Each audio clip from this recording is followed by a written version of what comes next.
So imagine the economic system. It's a pyramid. There's a bunch of people at the top. They have almost all the money. That's par for the course for any productive system. Any system that's productive ends up with a distribution like that. It's like a law of nature. And then you move farther down the pyramid till you get down to the bottom where most of the people are, and they're barely clinging on to the edge of reality, right? It doesn't take much of a crisis to tip them into, death. And then you crank up energy prices. Well, what happens is you just take a bunch of those people at the bottom of the distribution, the poor that the left is so, hypothetically concerned with, and they're just done. They go from barely hanging on to not hanging on. And their kids go from having some ghost of a chance of opportunity to having none. And I could see this coming. You really saw it happening in Germany and the UK, where we have this absolute rat's nest of way more expensive energy. And this is where it gets extremely perverse. You might say, okay, look, we have to save the future poor. And so now some of the present poor are going to have to suffer. Well, that's convenient for you if you happen not to be one of those poor people, but let's give the devil his due and say, okay. It's like, that'd be fine with me. Not really. That'd be fine with me if the consequence of your actions, raising energy prices, for example, actually produced an improvement in those things you wanted to improve. So, for example, energy is more expensive, but now the air is cleaner. But that isn't what's happened in Germany. Right. What's happened in Germany is energy is like 5 times as expensive, and the coal plants are back on. So it's like, even by your own criteria for success, you failed, and you did it at the expense of the poor. And, the World Bank estimated, I don't remember how many months ago, it's probably 9 months ago, that we're putting 350 million people on the brink of starvation because we're cranking energy prices up. And so for me, it's like, that's 350 million people. That's 3 times as many as the communists killed, in their 6 decades of trying. And if your cure for the planet is, well, we got to put 350 million poor people in jeopardy just so that things are hypothetically better in 100 years, I think, yeah, I don't think so, buddy. And also, it's a little bit too convenient for me that your prescriptions to save the planet are accompanied by this insistence that the only way forward to that is to give you all the power. It's like, there's a bit of a moral hazard in that, don't you think? It's like, I'm just saving the planet. Give me all the power. It's like, you want to save the planet? Or do you want the power? And let's put the second one first, because the probability that you're a saint or the Messiah is pretty damn low. So that's the danger of the Davos crowd. It's a very bizarre narrative that doesn't get challenged. And I don't hear this very nuanced, complex perspective like what you're laying out right now. I don't hear that often. And no, I don't hear it at all. I hear it from you and maybe a couple other people that I actively seek out. But you would think that when you're dealing with such a complex issue, that you would want to see the most brilliant minds think out, how does this play out? Yeah, like okay. What are the consequences? Well, so let's think about what mitigates against that.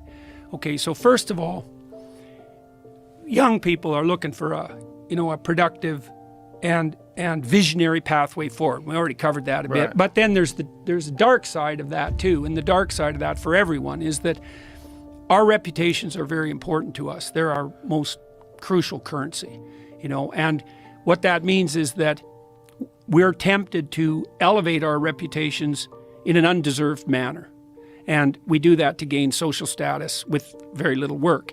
And so we're tilted towards being tempted by theories that provide us with an easy way forward to that. And so one is, well, I'm a good person. Well, how do I know that? Well, I'm concerned about the planet. Well, that's a complex problem, the planet, right? That's a trillion problems, not one. I'm concerned about the planet, therefore I'm good. But that's complicated. You got to take it apart.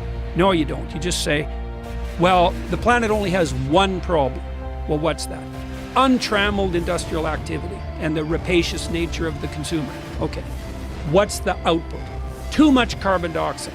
Okay, I'm against carbon dioxide. Well, bang, you're the Messiah, with no work.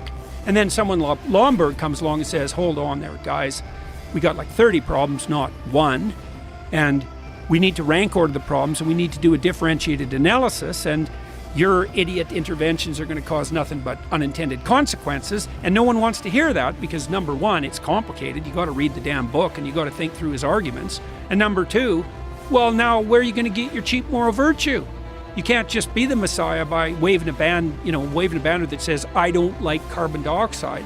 And so that runs against a very, very deep narcissism. And so that's part of what stands in opposition to people, especially people like Lombard. And that's couldn't find a more accentuated reasonable by person. social media. Yeah, definitely. Like greatly. Yeah. Well, social media is a great place to garner unearned social reputation. Yeah. I mean, it can be gamed, and it is gamed. And we also even know the nature of the people who game it. There's a whole emergent psychological literature concentrating on dark tetrad traits. So we could walk through that a little bit. So the standard personality models that produce the big five, extroversion, neuroticism, agreeableness, conscientiousness, and openness, they were derived sort of with a primitive AI, that's a way of thinking about it, that looked for patterns of description across huge corpuses of linguistic data. How do people talk about each other? It turns out they talk about each other using 5 dimensions, and those are the dimensions I just described. But the people who derived the big five didn't use evaluative descriptors. They threw anything out that looked like a value judgment. So, for example, you might say of someone, he's a good person, and you might say of someone else, he's a malevolent person. Those descriptors weren't included in the big five corpus because they were trying to derive a model of normative personality.